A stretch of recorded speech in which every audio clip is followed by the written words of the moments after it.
very warm welcome, everyone. Today, on World Hypertension Day, we welcome you to a special education program on the brain, the heart, and the kidney, the trifecta of hypertension.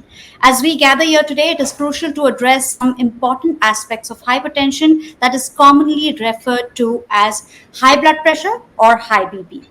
The silent condition affects nearly 1 in 4 individuals in our country.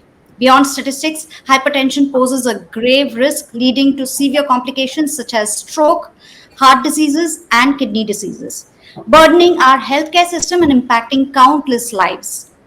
There are also comorbidities like diabetes and obesity, which often coexist with hypertension, amplifying its detrimental effects. This highlights the urgent need for awareness and action. Through today's discussion with our panel of esteemed experts, we aim to address the critical connection between hypertension and our vital organs, the brain, the heart, and the kidneys, and underscore the importance of effective management strategies to mitigate these risks, safeguarding the health and well being of our fellow Indians. So, let me introduce you to our panel for today. We have Dr. Ajit Mehta. He is the Director of Cardiology from Jahangir Nursing Home, Pune. Welcome on the show, sir. Thank you. We have Dr. Soumik Chaudhuri. He is a clinical lead and consultant, Department of Cardiology, Peerless Hospitex Hospital and Research Center Limited, Kolkata. It's lovely to have you with us too, sir. Thank you. The pleasure is all mine. Thank you. Dr. Basavaraj G S. He's a senior consultant endocrinologist, Narayana Health City, Bangalore.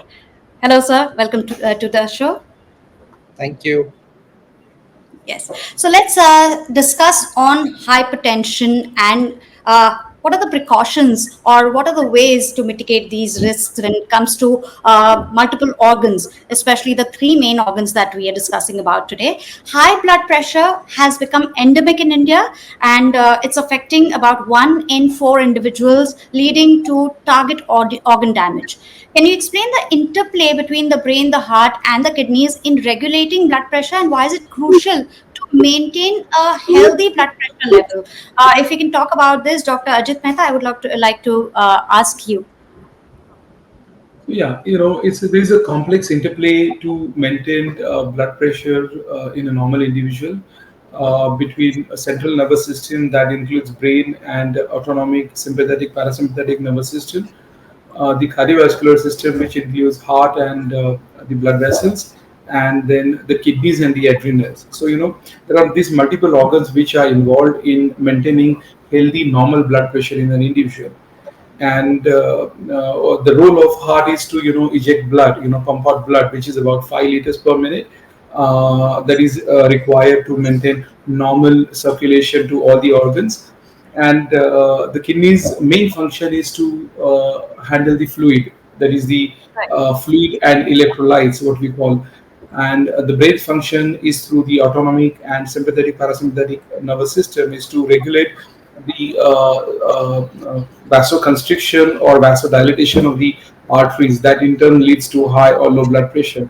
So if there is a vasoconstriction, there is an increase in the blood pressure, and there is a vasodilatation, there is a decrease in the blood pressure. So kidneys, when there is a less blood supply, to the kidneys, and the kidneys, there is a release of renin enzyme, the hormone, what is from the juxtaglomerular from the kidneys, and that in turn reduces osmotic diuresis, nitriuresis, and improves the blood pressure of the patient. But if there is an increase in the renin secretion in this patient, then probably it causes vasoconstriction and increase in the blood pressure in this patient. So there is a complex interplay between these 3 or 4 organs to maintain normal pressure, and anything goes wrong with this normal regulation can lead to either high blood pressure or low blood pressure. Likewise, you asked the second question, like how important it is to maintain the normal blood pressure. So we all know the blood pressure is a silent killer. Unless somebody goes and checks his blood pressure, we are not aware that patient is suffering from high blood pressure. And there have been many instances, particularly in a younger individual, they come to a clinic for some particular reason, and then blood pressure is found to be a higher side. If blood pressure is not controlled in this individual, then in a long term it causes the target organ damage, and that could be to the brain. It can cause stroke, either ischemic stroke, formation of the blood clot and causing paralytic attack, or it could be intracranial bleed, which leads to again paralysis in these patients. There could be aneurysms in the brains. For the as far as kidneys are concerned, it can lead to kidney failure, leading to dialysis and so on. Other things, kidney problem. For the heart, it can lead to coronary artery disease, what we generally call is a heart attack and related problem. It could lead to hypertensive heart failure. And for peripheral vascular disease, people who particularly have a history of smoking, diabetes, and hypertension coexisting together can lead to peripheral vascular disease. For the eyes, patient may develop, hypertensive retinopathy. So, not a single organ is spared if blood pressure is not controlled over a period of time. So, it is Yes. very, very important for all of us to have a healthy blood pressure and do a regular checkup to make sure that blood pressure is within the normal limit. Levels. Yes. While all of this is quite scary, what you also say is the good news is it is preventable, it is manageable. So we'll talk about all of that further as well. Coming to you, Dr. Soumik Chaudhuri, I would like to ask you, what are the common causes and risk factors for high BP impacting the vital organs? Yeah, that's actually a very good question because, to be very honest, whether you're going to get hypertension or not is probably written right at the time you're born. Genetic factors play a very important role in deciding whether you're going to be hypertensive later. However, there are ways that you could actually worsen it for yourself.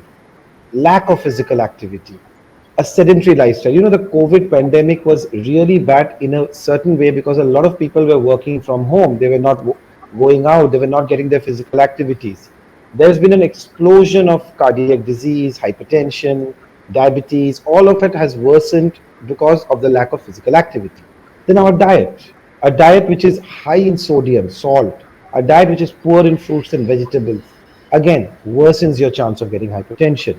There are a number of hormonal factors, we call them endocrine disorders. They could worsen. There's something called pheochromocytomas, there is something called other Cushing syndrome. These are where you have certain amount of hormones which are in excess in your body. These could also trigger hypertension.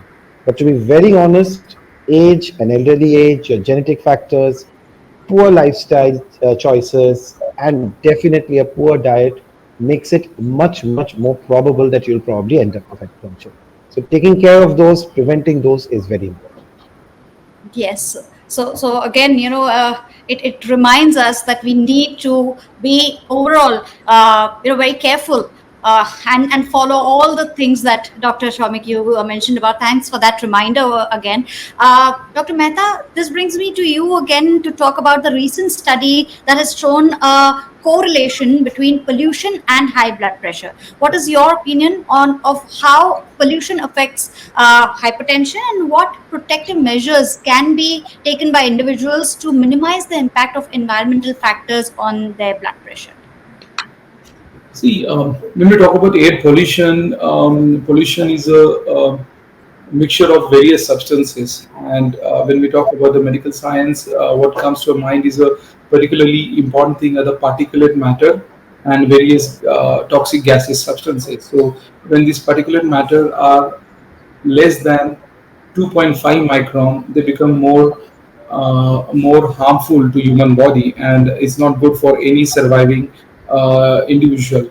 And it causes a lot of impact on the body. I mean, not only cardiovascular, multiple other impacts on the lungs, leading to cancer, skin diseases, and so on. But when we talk about this air pollution and leading to hypertension, the hypothesis and is that it affects what we just saw. What I just mentioned, that there's a lot of interplay between autonomic nervous system, sympathetic and parasympathetic nervous system, which regulates blood pressure. So that gets disturbed with this particulate matter one, and this is all been postulated. And also it causes what we call as the endothelial dysfunction. So what is endothelium? It's the fine cell lining which is there on every blood vessel, and it regulates the blood pressure by releasing nitric oxide in the body, causes vasodilation, So the long term, when the when a patient is exposed to this toxic element, particulate matter, for a long time, it causes endothelial dysfunction. There are also theories that the pro-inflammatory markers, pro-inflammatory enzymes are released in the body, and that also leads to harmful effect on the blood vessels, causing increase in the blood pressure in this individual. And Right. the study, what was done in USA, UK, and probably part of India, particularly Delhi. Delhi is kind of a highly polluted area. So when they found out there was an increase in the incidence of hypertension in almost about 3 to 11% of individuals where they were not hypertensive earlier. So I think this is just the tip of the iceberg. Probably we are yet to reach the ghastly figures of what how air pollution would disturb or cause problem in a human beings. Oh, that actually gives us quite a grim picture of where we are today and how we have to be now much more aware of what is affecting us more. So, Dr. Basavaraj, I think you can talk about it even further. A fifth of the world's youth population is from India, considering the increased incidence of hypertension, especially in the young. What are some important steps that young individuals can take to monitor their blood pressure and maintain their cardiovascular health, especially? Wonderful. That's again a pretty very beautiful question. I would rather tell. We take a lot of grit and pride in telling that we are one of the youngest population of the world. But then again, what we have to understand also is that this younger population of ours, the younger generation, is a higher risk of hypertension, the high blood pressure, high sugars, obesity, and so many what we call it as the umbrella word, the metabolic syndrome. So if our younger generation gets involved and our healthcare cost goes up and overall reducing the quantity of life, so then I don't see a real world meaning to that what we are chasing for. So now the second part of your question is that are there any preventive strategies which we can put? Yeah. Yes, of course. That is what probably we have forgotten, and probably that is what we have landed out in a bad shape here currently. The recent data from ICMR also told that the younger age, the diabetes onset, if you see, has shifted by almost 5 years. Initially, they used to tell 40, now it has come down to 35 years. So it is shifting. The overall trend is shifting. So now, what Yeah. can we do? That's all okay, but what do we do? Lifestyle modifications are the center. Lifestyle modifications, as my co-panelists have also mentioned, that is what forms the core of it. Lifestyle modifications includes everything and anything which related to your diet, cutting down on your sodium intake, low carb intake for people with diabetes, avoiding your processed food, avoiding your cokes, junks, biscuits, Yeah. high carb biscuits. These are all very important. Having a good healthy diet forms the basic pillar on which this stands. Then again, going to the exercises, good amount of exercises. What they tell is 30 to 40 minutes of intense exercises on most days of the week, if not all days. So that again becomes important. Now coming to a bit of behavior modifications. Quit smoking. Someone who has got high blood pressure, someone who has got high sugars, cholesterol issues, a very strong family history of heart attack, stroke, please quit smoking. You're already at a higher risk. Please quit smoking. That is something which is, I would rather tell even with my patients that it is a non-negotiable term where we are sort of we are not okay with even a puff or something like that. Moderation Yes. of alcohol becomes quite important there. So you will have to moderate your alcohols quite on a good note. Most important, younger generation work a lot. The new startup cultures, the corporate structures, managing your stresses becomes quite important there. There is no life without stress. I understand that. Doc, how is this possible?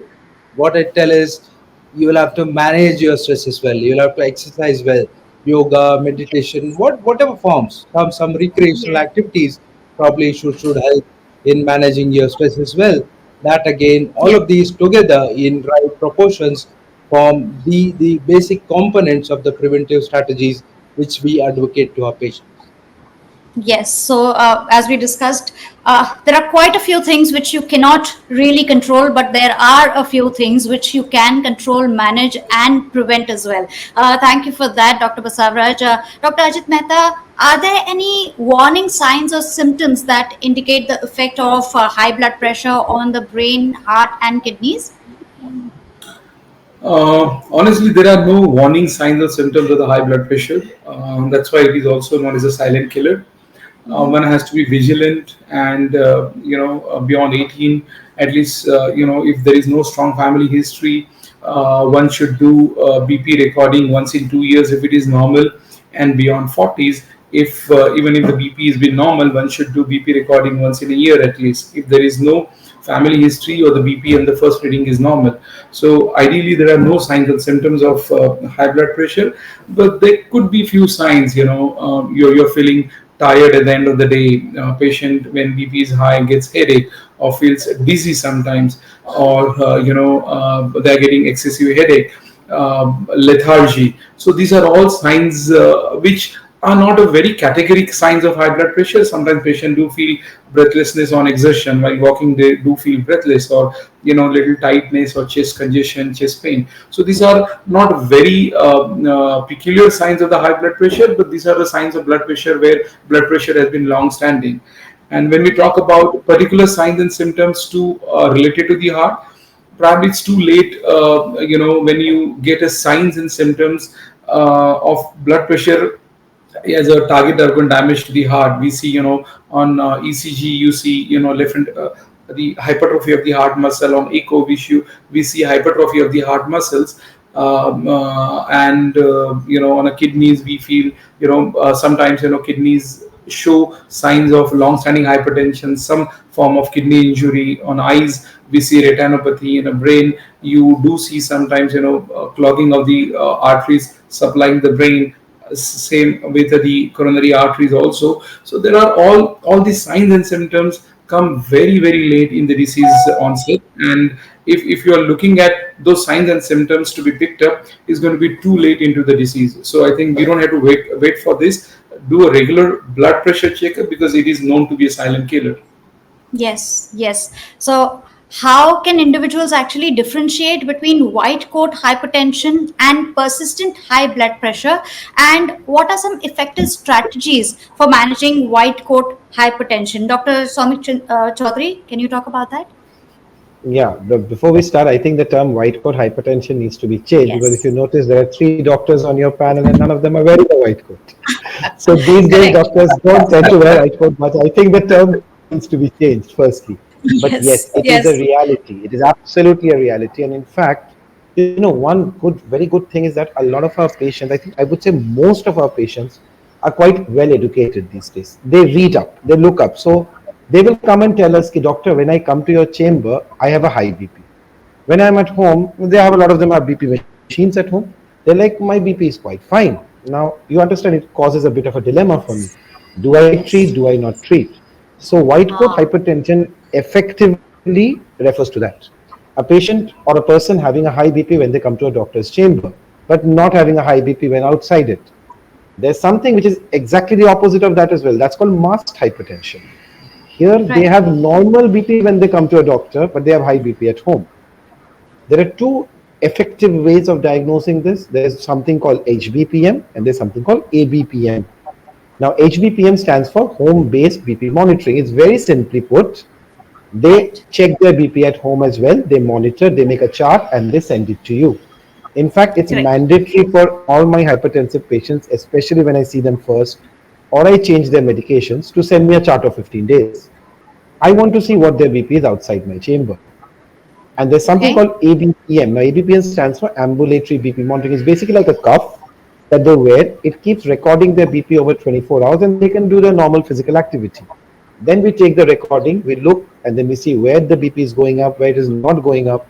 And in fact, we've had patients who've been 140, 150, 90 BP in our hospital, in our chambers, but the Mm-hmm. ABPM shows that they're consistently 110, 70 or normal when they go to their houses. How do I manage a patient of white coat hypertension? Very simple. I think the first thing I need to tell them is relax. This is a safe place for you. You're not going to be in trouble here. You don't need to be anxious. A Correct. lot of times, that's all it takes. They just need to feel calm. They need to feel that they're not being threatened or they're not feeling unsafe in that place. They don't feel anxiety. And very importantly, as well, you need to give them an environment which is conducive for checking the BP. People Yes. screaming all around, it's like a fish market all around. That's not how you check somebody's blood pressure. So, taking care of these very small things sometimes can help you take care of hypertension.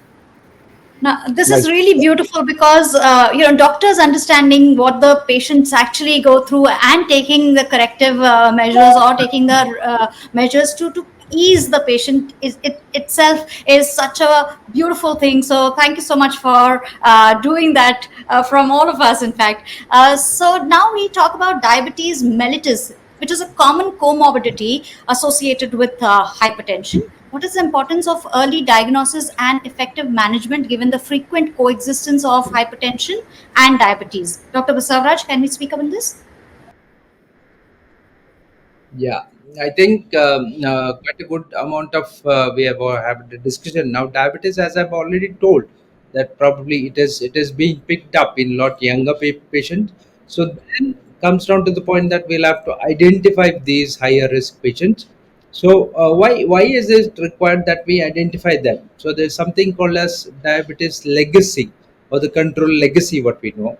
So if your sugars are very well controlled in the initial 5 years, we know there's ample of good amount of huge data, scientific data that tells that the initial years of your diabetes control does matter on a long amount of time.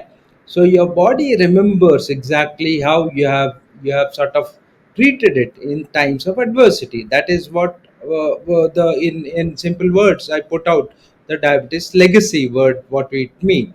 So if you have treated it well and if you have controlled your sugars well in the very initial forms of the years, then your body is able to sustain a very good glycemic control, very good sugar control on a longer run. So that brings down to the point of early detection. Why is it important? How do we do it? Now, diabetes detection. There are again very simple tools. One of those tools is what we call as a ADA risk screening tools questionnaires. You run through certain questionnaires, and then there are these Indian modifications. We Indians are very different from the Western population. We by our fat deposition, fat distribution, our diets, our ethnicity, genetics. So these questionnaires don't apply very well. So there are Indian modification. One of them is called as the BRS, the Bharat Risk Score for Dysglycemia. We have got IDRS. Couple of these risk questionnaires which can be just run across patient population, and we can pick up the high risk people among them and then subject them to further testing. So having said that, now after there can be so many of camps, there can be health awareness. The people, the individuals themselves can actually go and get it checked. So any sugars of higher levels, what do you understand we call as test called as HbA1c. If it's more than 6.5%, that is definitely of diabetes. That is what we understand. Then you'll have to go and get a medical healthcare provider access and go and talk to them. So that brings down to the point of detection. Now, how do we manage? Management again, the same things which I've told, the preventive aspects. Now the preventive aspects comes down to the maintenance aspects. Those all things needs to be carried forward. If your sugars, blood pressures, cholesterol are not very bad, then your doctor might even tell you that no, you don't require medicines. You just require a bit of concentrated efforts and a sustainable efforts towards maintaining your lifestyles rather than the medicines. And then probably later on, if at all the things go a little bit more severe, then to control them we need medicine.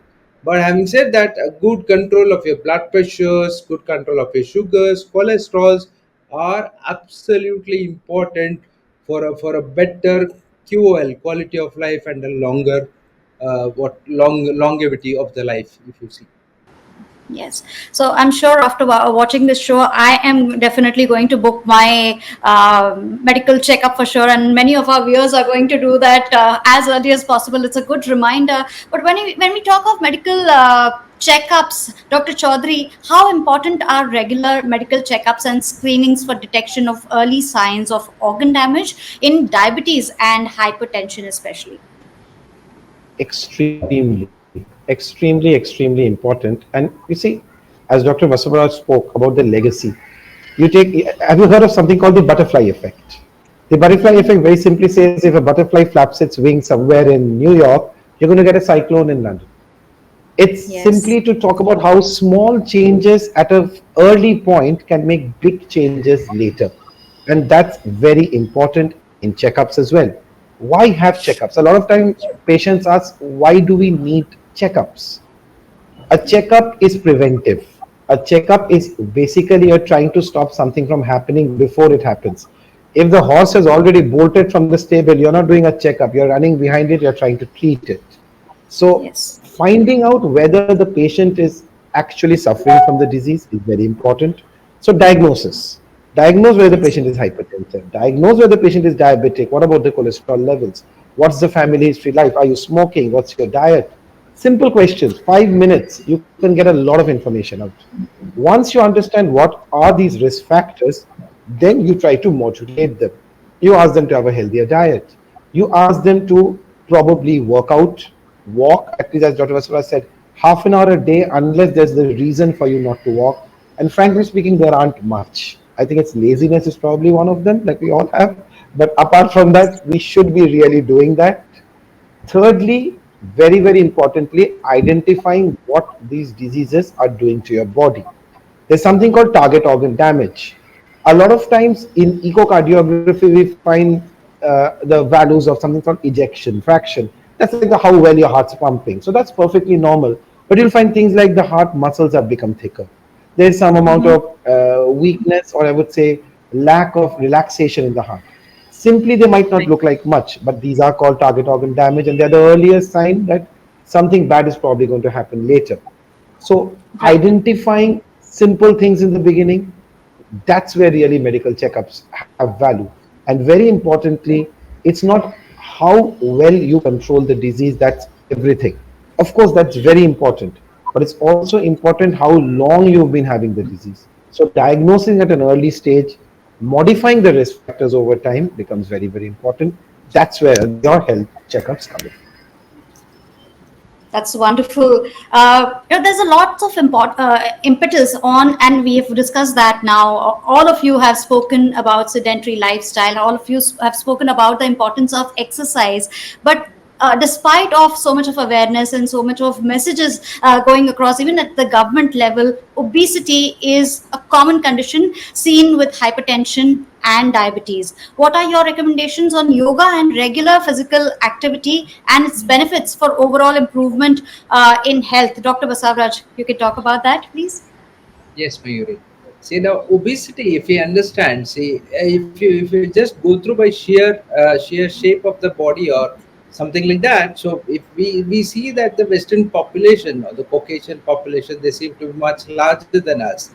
So this is what we understand, that we Indians, what we call as the thin fat Indians. What we understand as thin fat Indians. We appear thin, and there's a scale called as a BMI, which tells about how fat are you, or how much more adipose tissues are there in your body. So that is what is your BMI. If you go by BMI, Indians are on the leaner side, not as heavy as that of the Western population, but still, if you see the heart attacks and the cardiac events and any of these, what we call as the adverse cardiovascular events, occur a decade earlier, diabetes occurs a decade earlier, and all the adverse events of the metabolic syndrome is seen quite earlier as compared to that of the Western population. So this is what we call as the thin fat Indian phenotype. What happens in being Indians is that our fat gets deposited in vital organs. One vital organ of such a kind is your liver, the other organ is your heart, epicardial adipose tissue, what we call, and so on and so forth in your muscles, building on to what is called as insulin resistance. All in all, leading to the overall complex display of what metabolic syndrome, what we call worsening metabolic syndrome, worsening blood pressure, worsening sugars, worsening cholesterol, all of these things go there. So now, why does it occur? Because as Indians, we have been, because of the history, we have been starved for centuries, and then we have been under nutrition, and then leading on to better nutrition, and then our body per se is not willing to let go any excess energy which it has. So that is, there comes a phase of overnutrition which happens there, and then gradually there has been a very rapid transition to the modern techniques, the processed food, the lifestyles. All of these changes have been very rapid in the Indian ecosystem. So then Yes. our bodies tend to what, put on a lot of weight. So what we have to understand is obesity is a complex interplay of not just exercises but also diet, carbohydrates, stresses, and sometimes your medications also. And as Dr. Soumik did mention, couple of your endocrine causes also leads to obesity. Now, for a garden Yes. variety of obesity, what we call, their exercises become very important. Any form of rigorous physical activity is okay. Yoga is okay. Any form of just a brisk walk is fine. Cycling is fine. Recreational activities, hiking, any of these kind of activities is fine. 30 minutes a day for on most of the days is what I tell always. That has to be followed. Any of these things. No, I can't walk dog. I don't have time dog. I'm as busy as anyone else. I'm the most Yes. busiest person.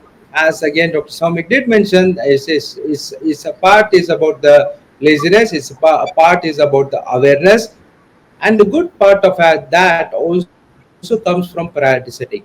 I always talk to my people who come to me for advices. I tell, see boss, this is your priority number one.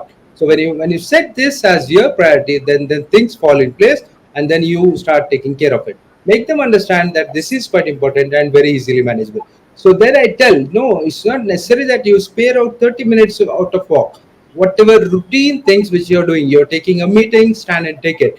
Walk and take it. You love listening to songs, put on your earbuds, then walk, run. At least clock 4,000 to 8,000 steps on your pedometer. Doc, what is pedometer? Just open your phone, you'll get the number of steps which anyone is taking on an average day. That's a pedometer. That gives you a rough idea of how many Yes. steps you've been taking. So 4,000 steps is the bare minimum where you'll not put on weight. 8,000 to 10, there, this is not thumb's rule, but yes, on a major note, roughly around 8,000 to 10,000 steps a day would put you on the weight losing side. So probably keeping eye on all of these sort of things would definitely take care of the obesity part of the story. Yes, so it's not actually something that one cannot achieve, or it's actually very very simple. It's just that in this generation we have forgotten to walk and keep ourselves as agile, maybe. So we'll also talk about medication that you mentioned here, Dr. Basavaraj. Dr. Shomik, I would like to ask you more about the medical or the medication adherence. What role does it play in controlling blood pressure and blood sugar levels to prevent damage to the brain, the heart, and the kidneys?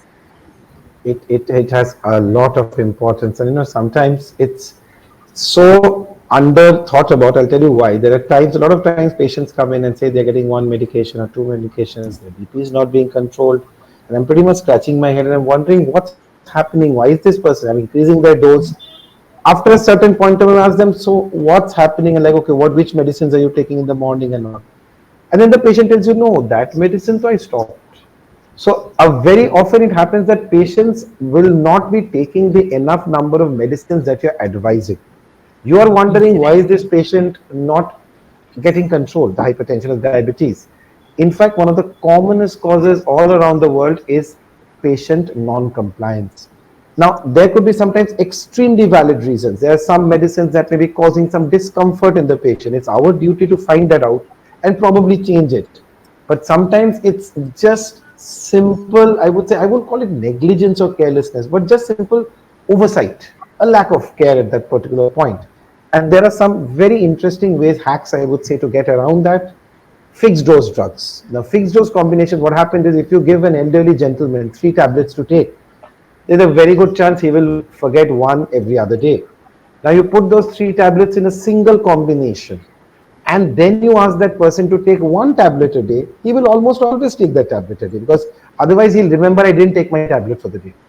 So it's Right. very important to do these kind of small things to make sure that your patients are more compliant. And sometimes you just have to be very brutally honest with them and tell them if you don't take the medicines, you are going to have something bad sometimes. You might have a stroke, you might have a heart attack, and this is the best way you have to prevent it. When people are Yes. faced with these kinds of realities, now they tend to be much more compliant.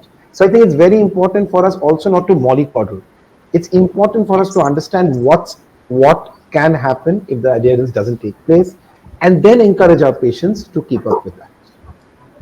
That Correct, correct. And though it's a very thin line between scaring and between giving them the right picture, absolutely we I must be believe it's very real. Yeah, challenging for you. it is. It is.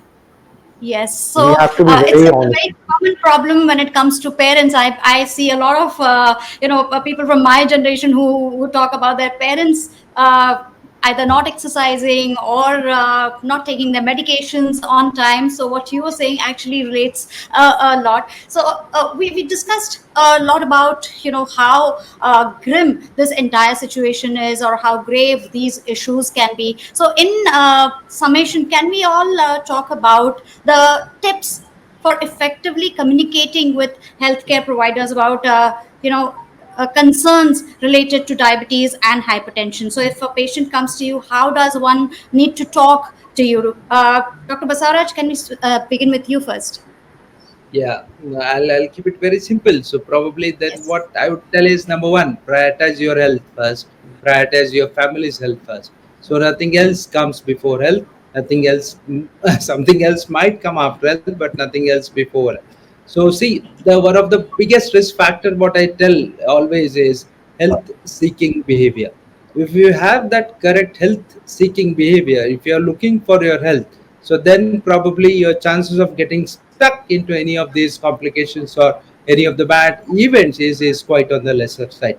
So that is the first thing. Second thing is what I would want to again highlight is your lifestyle modifications, all the diets, the exercises. We keep on hearing a lot of them.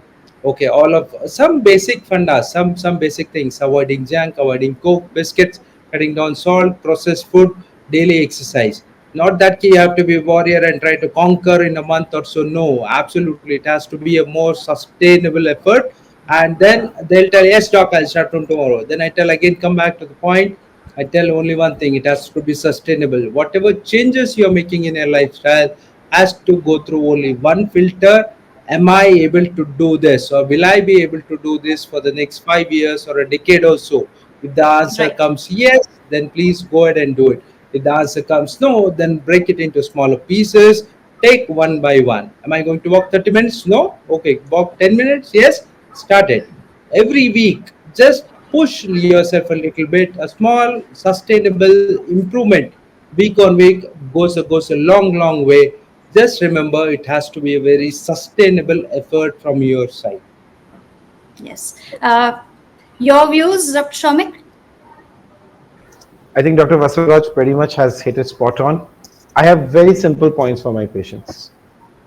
Walk, don't smoke, definitely try to improve your diet. I mean, the Swiggies and the Zomatos sound great, but probably they're not doing great to your health. So you need to be also proper, good, healthy, nutritious food is important. Eating out once in a while is great. We all do it and we all love doing it. But there has to be moderation. That cannot be the definition. Yes. Stress is ubiquitous. It's going to be around. We all are stressed. But knowing how to manage that stress is also very important. A proper, I would say, a work home uh, balance is also very important. Being workaholic might be great, but if that's affecting your health and your family's health, it's not great. So knowing how to balance that out is also very, very important, especially in today's generation, I would say, where it's a world where there are so many professions available, there are so many vocations available, but knowing also how to balance. At the end of the day, you got to get back home, and you got to get back home in a good shape for your family. So to do all of that, you need to be having a healthy lifestyle. Now that healthy lifestyle will at times be difficult, but unless it's difficult, it's never going to be useful for you.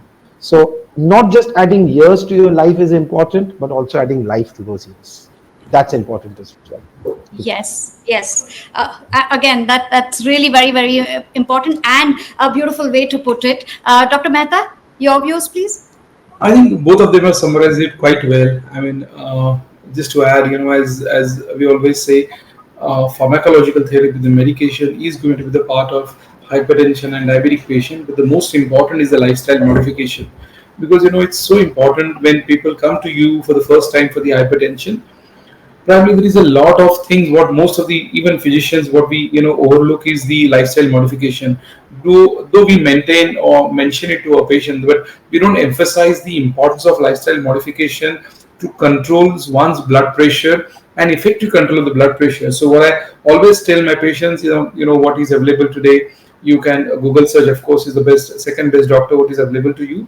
But what would you call, so particularly for the hypertension, is a DASH diet, dietary approach to stop systolic hypertension. So you have a simple measures like eat a lot of fruits. Of course, they are contraindicated in kidney patients. Diabetic patient cannot have sweet fruits, but otherwise a banana and tender coconut water is a good source of potassium. So take those things which are very very simple, available just every nook and corner of the city, and probably effectively it's been proven in science that it can reduce the blood pressure as much as one tablet of the antihypertensive can do. as Right. as we mentioned that it doesn't come overnight, it takes a long time. So if you sustain and if you keep continuing these good healthy habits, don't take table salt, no, just don't keep any salt on the table. Whatever is required for the cooking, that's allowed. Very simple measures. Don't take things which are high in salt like papad and pickles. So avoid those kind of foods basically. So these are very simple measures, but adds a huge value when it comes to treatment of the hypertension. And as far Yes. as we don't want to make it really sound very boring to the patients. So if you just keep giving them gyan at the end of the day, they will not listen to you and go to the next doctor. So we have to just make it a little more interesting, saying that there are 7 days a week. You have 14 meals. So let's be 13 meals so very light discipline that the 14 meals can be a cheat meal. So they have something encouraging. There's something to look forward to at the end of the week. That I have, my doctors allowed me to have one cheat meal, but 13 Yes. meals can be very very very particular, very meticulous meals.